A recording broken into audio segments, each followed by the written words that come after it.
The football is back, and so is Go Ballistic here on the Scottish SunSport's YouTube channel. And as you can see, we've brought all the best bits of Go Ballistic, if you can call it that, together in the one place at the one time.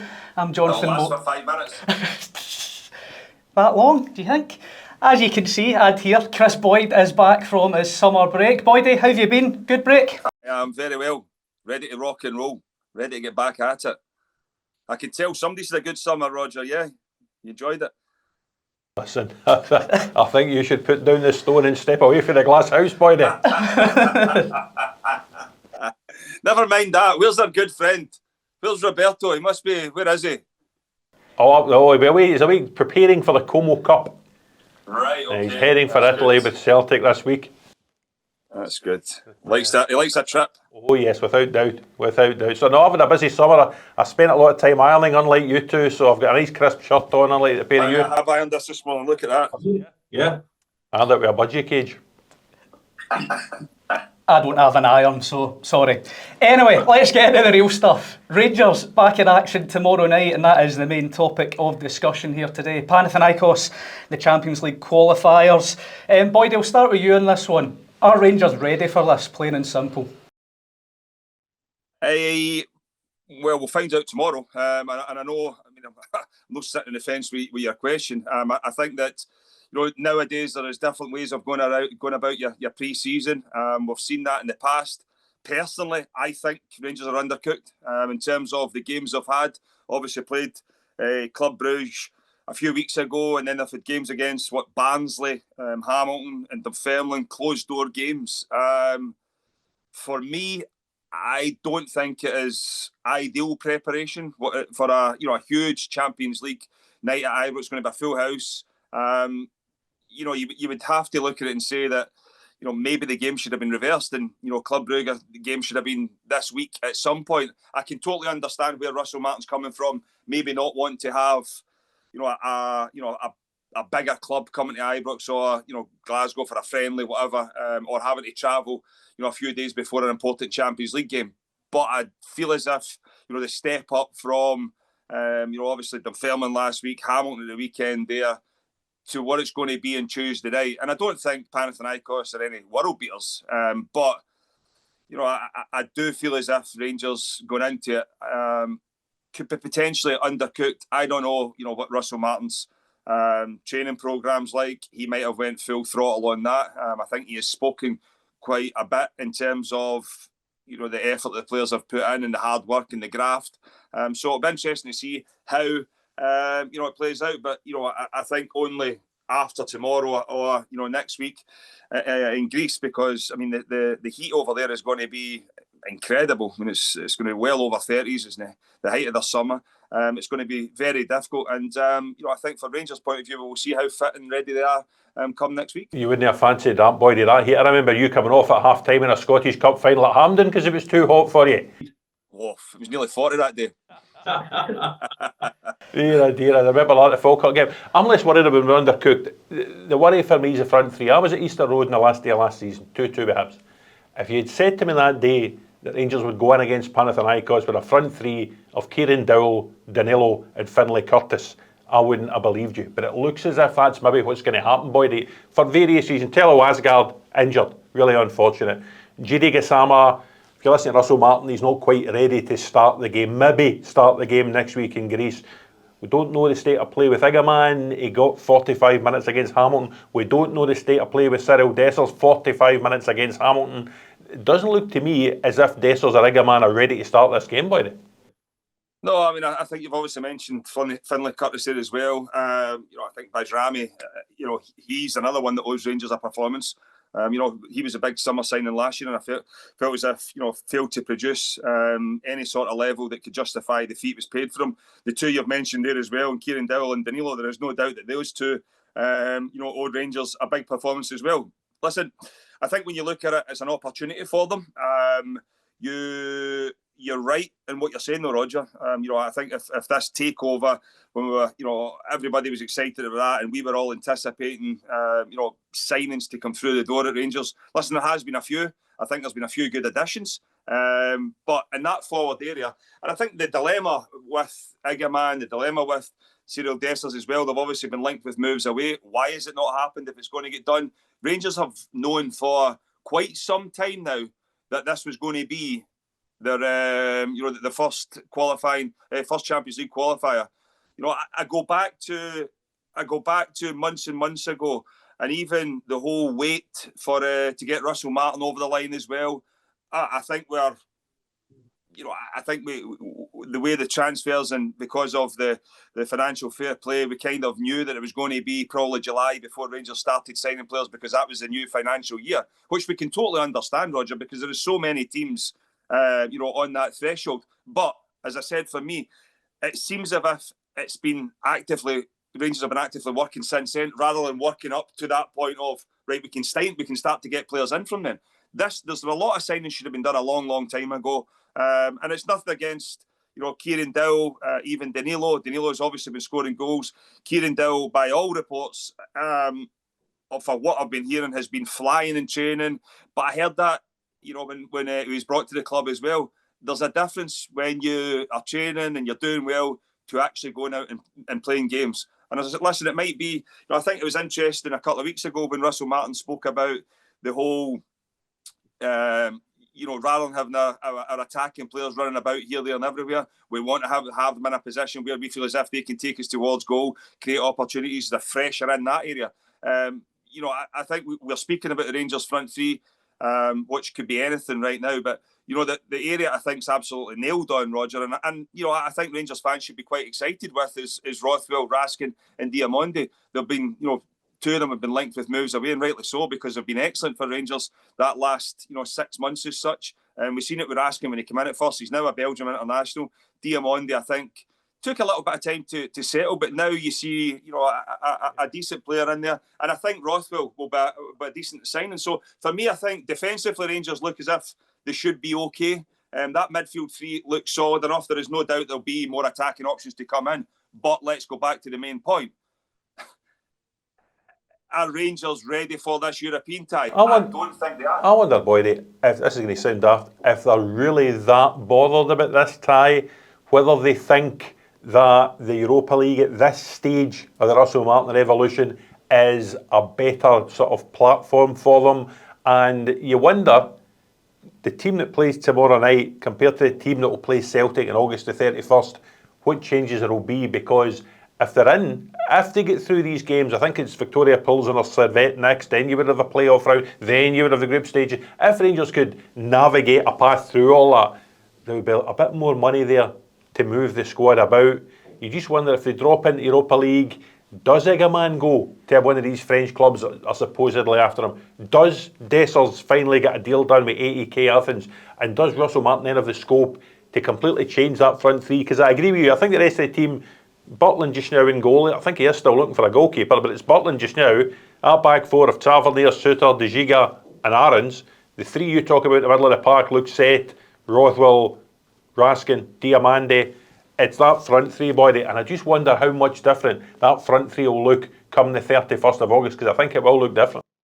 Yeah, 100%. There's no doubt about it. I think that, as you say there, the rest of the team pretty much looks settled, and I don't think, as I said, I think a lot of Rangers fans will be excited with that midfield three. They were buzzing off of Raskin last year. They were buzzing off of Diamande in the majority of games, and I think Rothwell has had a decent enough career to suggest that he could come in here and do a job for Rangers. There's no getting away from that. The worry would be for me as well. I don't really see a lot of goals in that forward area, and I've been quite vocal in this. Cyriel Dessers will miss chances. Every striker will. You're led to believe that he had a little niggle that maybe held him back from a little period of time there, in pre-season. But listen, the amount of goals he scored for Rangers in 2 years, it's not a guarantee that somebody coming in is going to get you that. So I think that when you look at, unless you're getting decent enough money and that the guy's coming in, and it's going to be a gamble, but if you're backing him to come into this team and feel as if he can get the same numbers that Cyriel Dessers, I wouldn't be in a rush to get rid of the big man. As I said, for me, I think he's done well in a Rangers jersey. He's like every other striker. We've all been there. We've missed chances. 1 minute you're the best, you create chances. Oh, he's brilliant. He's this, he's that. The next minute, oh, he's the worst striker ever. Blah blah blah blah. Because you've missed a couple of chances. The reality is, he's somewhere in the middle. And somewhere in the middle, with the goal scoring record he's got, it's pretty reasonable. It's pretty reasonable. You know, as I said, for me, Danilo come in for a lot of money as well. Doesn't seem to be getting a lot of stick because he's injured. Igamane, you know, did he have extra time or was he late back for training? You know, he's been linked with moves away. And if I'm Rangers, I mean, I've said this. If I'm Rangers and you have got something on the table for Igamane, I would take it because I don't think he's a Russell Martin type player. There is no doubt that Rangers, they can't keep, even if this gets off to a poor start under Russell Martin, they can't hit the panic button and then just say we're going to rip everything up and start again in a few months' time or you know, a year's time or whatever. They're going to have to give a manager time. For me, I think Russell Martin is that man, but I don't see Igamane part of Russell Martin's plans going forward because I just don't see him as his type of player. And we're sitting here, Boydy, with all these discussions about everybody from Danilo to Bajrami to Dowell to Finlay Curtis to the strikers we're speaking about. Rangers have got a new £4.5 million winger that we haven't even spoken about yet. Óscar Cortés. You say Dowell and Danilo have got some, you know, old Rangers something. Cortés is now in his third Rangers manager. He's cost £4.5 million, and at a time when Asgard's not fit, Gassama's not fit, there are doubts over others. We still don't seem to be looking at Cortés as being a viable option to start a Champions League qualifier. It sounds bizarre. Does he know Rangers something you would think? Well, I mean, I don't know how many columns I've written, Roger, and had a pop, and you know, and I think people will say, "Oh, you're being over the top," and everything. But the reality is, there is huge question marks over Óscar Cortés. You know, he came in on loan, and you know, usually the way these deals are structured, I get the fact that you know there might have been potential there, but I cannot believe for the life of me that Rangers would tie themselves into something of that type of money. Because listen, it is a gamble.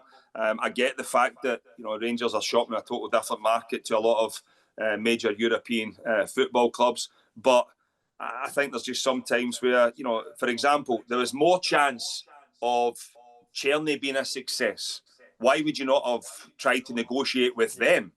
I think they have, and listen, we've said it before, the big question marks over the previous recruitment regime. I'm not surprised when Kevin Thelwell come in that he's brought his own person in to head up recruitment. It looks in the face of it as if they're going for a completely different profile of player this season, you know. I think they have to, Roger. I mean, I really do. I mean, like, I didn't really... I mean, Czerny showed glimpses of it. Dessers, yeah. You know, I think once he was up and running it, but there was a I think it's safe to say there was a lack of pace in the Rangers team last year. You know, it was more a type of laboured build-up, whereas I don't think that's the way that Russell Martin wants to play. I think it's fast and furious football. You know, he will look to upset people. He will look to get people going and closing down and getting after teams, the full team moving as a unit all over the pitch. Whereas, you know, you felt as if last year, you know, it was more like going long and hoping something was going to happen off of strikers, or, you know, Czerny coming in off that left-hand side. So, you know, I think, and I mean, even the games we covered last year, there was virtually no point in Rangers going long a lot of the times last year because Dessers wasn't that type, Igamane wasn't that type. So you were launching it forward and hoping that strikers would go and challenge. You know, I think there was a lack of physicality in the Rangers team. We've seen that with the amount of goals that they lost from throw-ins, from free kicks, from corner kicks that were just put in the box and failing to deal with. And I know you don't need to be 6'4" to go and header a ball, but you know, I felt as if, you know, when you look at Rangers and you know, your top teams in the majority of countries, there's a physicality about them that can deal with things. And I don't, as I said there, I don't mean you need to be 6'4", but what you need to be is strong, and you know, you can deal with balls coming into your box. And I mean, look at Carter Vickers, for example. He's not exactly 6'3", 6'4", but he very rarely gets done in the air with the ball in the box because his position is very good. He knows where to go. He uses his body very well. And as I said, I think for me, looking at the Rangers team, there was a lack of that last year. But you know, with the new signings, you'd expect that to you know, improve, and you know, that physicality and pace, you would imagine, is going to be a key to Rangers if they're going to have a successful season this year. Just on Hamza Igamane, once again, Boydy, you mentioned there a couple of minutes ago, you know, if there's an offer on the table, you think Rangers should take it for various reasons. 15 million seems to be the sort of figure that Rangers are after for him. Do you think that's realistic, or would you be happy from a Rangers point of view to take less than that? I think we've been here before, haven't we? And everybody's been speaking about, the one that jumps out at you would be, Morelos, when there was a huge bid or whatever it was meant to be, and you wanted more. And the reality is, players are only worth what teams are going to pay for, and you can have a valuation on them, but if teams don't meet that valuation, then I'm afraid to say you're going to have to take what teams are offering. And for me, listen, I've said it before. I think there is some individual quality in there, but I do not see Igamane part of Russell Martin's team going forward. Hence the reason why there has probably been discussions about him leaving the club anyway. Because you look at Diamande, for example. You look at Raskin. There wasn't. I mean, they've been linked with moves away as well, but there's been one thing with them. They're in my team. They're playing because I see the potential in them. I don't think that's the case with Igamane. Yeah, there might have been a couple of injuries there or whatever, a couple of niggles, but maybe he's got his heart set on a move elsewhere as well. But I think for Rangers' point of view, if there is something there for someone who, for me, is going to be a squad player, take it and go and invest it in a starter that's going to improve your starter. I don't think there's a player at Ibrox, Boydy, that would knock back £10 million for. If somebody offers £10 million for Igamane, who came for £1.7 million, Rangers would accept it. And I think as well, Real Betis looking at Raskin. There's been talk of Everton and Trabzonspor or whoever, Besiktas looking at Diamande. I don't think Rangers would knock back £10 million for either of those players. You get the money, it's a player trading model, and then you turn around and you go and get the next Diamande or the next Raskin. I think if anyone offered £10 million for anyone in that Rangers squad, they would take it now. Yeah, I mean, I can't disagree with that, Roger. I think that, you always hear that, you want a certain figure and everything. Everybody wants as much as they can possibly get for the players, but the reality, as I'll say it again, they're only worth what somebody's going to pay for them. And as you say, Igamane came in last year, was nowhere to be seen at the start of the season. Couple of injuries, got himself in the team, done okay, and then had a little period where you thought, right, okay, there's something here that you could work with and potentially make better. But if you're getting an offer for, as you say, around about that £10 million mark, then you would like to think that in that short period of time you've done your work. And as you say, the player trading model Rangers have spoken about, that is the player trading model. You brought someone in, they've done well, move them on, go and get the next one. You can't keep a hold of players and saying, we want this, we want that, we want that. Because the reality is, players, they'll just walk away. And the other thing is, because of the player power nowadays, there's a potential for players to start spitting out the dummy when you've not let me go. You can see the wages outside it. As you say, he came in a year ago. I don't imagine he's going to be on big wages. I would imagine he's got a long-term contract. For me, I don't see Rangers going and extending that any longer, because what would be the point? Because you would just be giving somebody more money when you've already got them under contract. You've already stated, what you want in terms of money as a fee. So, listen, I just feel as if, if you've got something there from him, and again, I'll say it, I don't see him as a starter. So why would you want to be looking for, top dollar for someone who is potentially not going to play in your team? And you can go and reinvest that to get players in that can have a big impact in your starting 11. It's a good point you make it with the players, because players will want to go. Nicholas Kuhn used Celtic as a platform to get a big money move to Como. He was in, did his job for 18 months, made Celtic a huge profit, and is now making himself enormous wages. Igamane, Raskin and Diamande, when they sign for Rangers, they don't think, I'm going to be here for the next 12 years, this is going to be the job for me. They want to use Rangers as a platform to get to one of the big 5 leagues. And if there's interest, I wonder, if Betis, talking to Spanish press, that Betis are interested in Raskin as a potential signing this summer, Betis would offer him a lot more money than he's on at Rangers at the minute. It does turn players' heads, Boydy. It does. And, if there's interest there, I think these guys would start looking to go. Yeah, I mean, I think that the point you make is relevant to today's market. We grew up in an era when, Rangers and Celtic players, even the Scottish ones were coming through, or the ones who were there, you wanted them, they wanted to stay, they wanted to improve. They were at a huge football club. You felt as if, there was, whether you were a Rangers fan or a Celtic fan, there was nothing going to change what you were doing. That was your mindset was set on that, and that's what you wanted to do. Whereas now, you've got players coming in from all over the world. like, fans need to realise that, you know, they might fall in love with the club when they're there, but it doesn't have the same impact on them, you know, before their Rangers career or after their Rangers career. Players will move on. They'll want to think that, you know, I think for me, you only need to look across the city.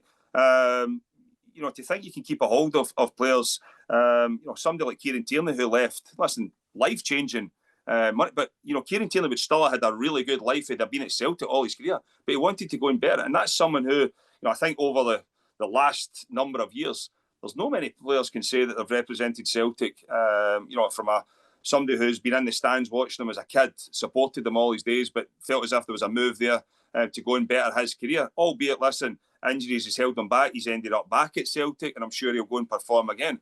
But what I'm trying to say is that you look at Rangers and the players they've got right now, you'll be lucky if they're back in Glasgow once they leave Rangers, never mind, you know, supporting Rangers. So it's you know, I don't think Rangers, for me anyway, would want to, and that's the takeover, there's money invested there, but you need to realise that players they'll want to leave, they'll want to go, and the last thing you want is unhappy players there, especially when your squad is already bloated the way it is, the Rangers squad.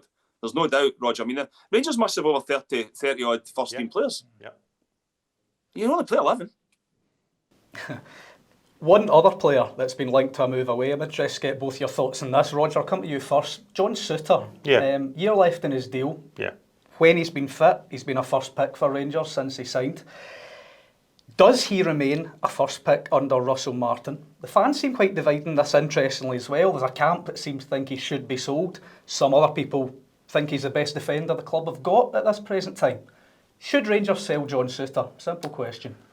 It depends what the money is. There was talk of interest from SunSport. If I was John Souttar, I wouldn't get near it. Boydy's experience of Turkish football.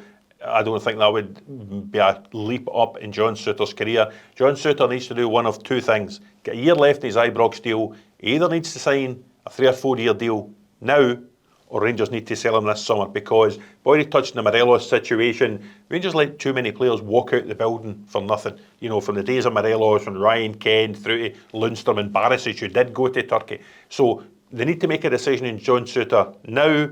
They look keen on Connor Cody at one stage. Leicester have a new manager. He's away doing pre-season with Leicester. That deal looks quite far away from happening. I don't think Rangers supporters would have any quarrel if they started the season with John Souttar and Nasa Dejiga. Manny Fernandez is there as backup. They might sign another centre-half as well to back them up. But I think Rangers need to decide what they're going to do with John Souttar. They need to either get him in a deal now, or if he's not going to sign the deal, they need to move him on. And what's John Souttar's worth with a year to go in a contract? $1.5 million? If they can get that for a player who came in for nothing from Hearts, if you remember, then great, but they need to do something now.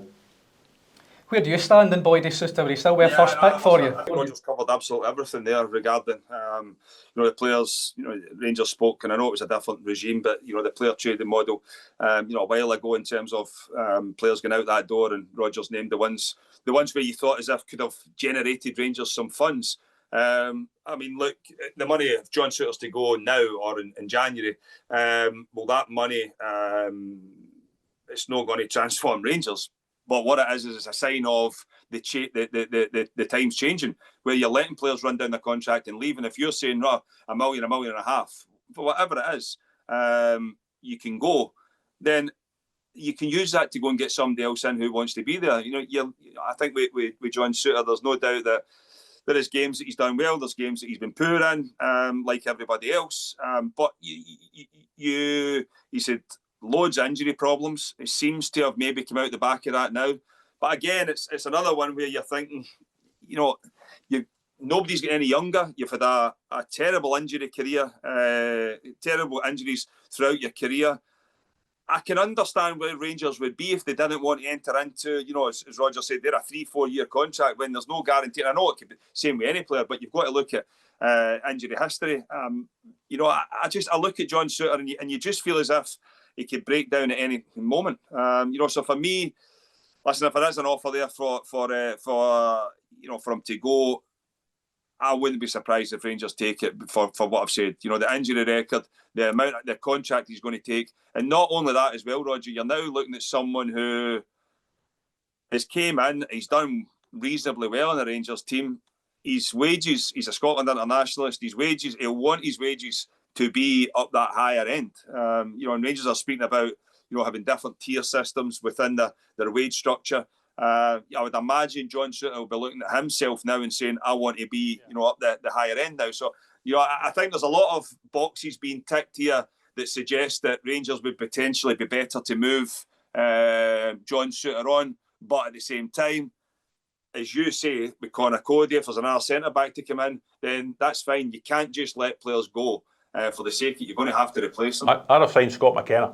He was on that release clause when Las Palmas went down. He's gone and signed a 4-year deal at Dinamo Zagreb. I'd have brought him in. You're getting him for nothing. He's a Scot. He's experienced the European football. He's a far better player than he was when he was at Aberdeen, having gone to Nottingham Forest and then La Liga. Even if you needed to pay him the money that John Souttar's looking for, I would have thought, because you're getting him for no fee, I think that would have been a good signing for Rangers. They've missed one. I'll be honest with you, Roger. I thought McKenna, when he came through at Aberdeen, and personally, I thought there was going to be a superstar in there. He had everything. He was quick. He was aggressive. He could pass the ball. He looked to me as if he was someone who was going to kick on. Got a decent move enough to Nottingham Forest. Played.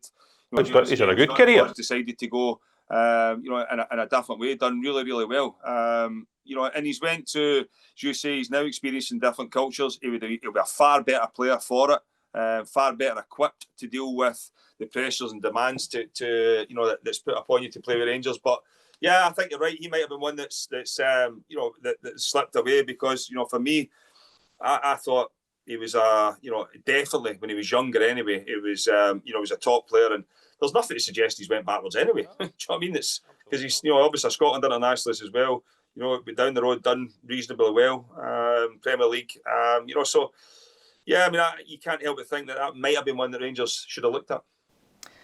Now, in Go Ballistic this season, we're inviting the viewers at home, the listeners, to get in touch at goballistic@thesun.co.uk. So if you want to ask Boydy or Roger, within reason, of course, then please get in touch. I will also take some ironing tips, or indeed an iron if anyone wants to send me one, because I feel...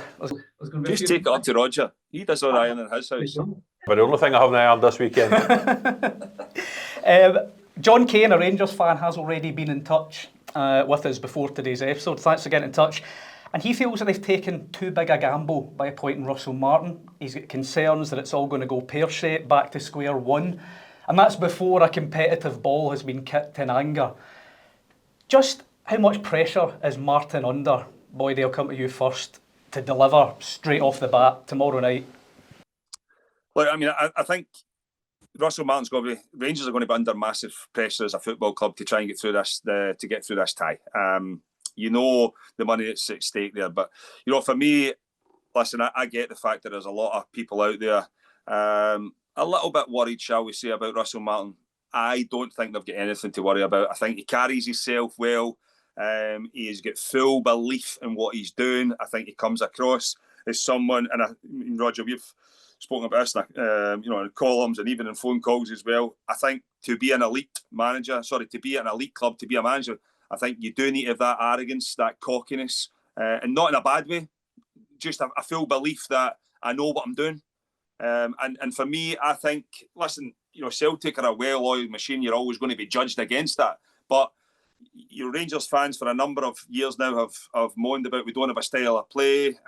You're going to get a style of play because it might not be someone who, because of the takeover and the names that was linked with in the start, and all of a sudden, Russell Martin. This time last year, Russell Martin was in the promised land where everybody wants to get to. Russell Martin was a Premier League manager last year, albeit it didn't work out. You could, there's factors for that. I thought his Southampton team were poor and they were, well equipped for the Premier League. But the reality is Russell Martin was a Premier League manager. You can't deny that. He took them out of the Championship. That was his remit. He done that. I do think to go and play the style of play that he was playing with a Southampton team, it was going to be very difficult to get points. But if you'd have taken Russell Martin and put him in a Man City or put him in a team that play that style of play, he would have been fine. He's now got an opportunity with you know, one of the big guns in the country to go and implement that. You would expect, you know, Roger, we've spoken loads of times about Rangers struggling to dominate games. If you look at the majority of top teams in every country, they dominate teams. And that's what Russell Martin will do. Well, he might face different challenges and how to break teams down and that, but he will find a way. You know, and for me, I think a lot of Rangers fans, because of the takeover, because the names it was linked, and all of a sudden it ended up by. Trust me, I've got a good feeling that Russell Martin will do a good job for Rangers.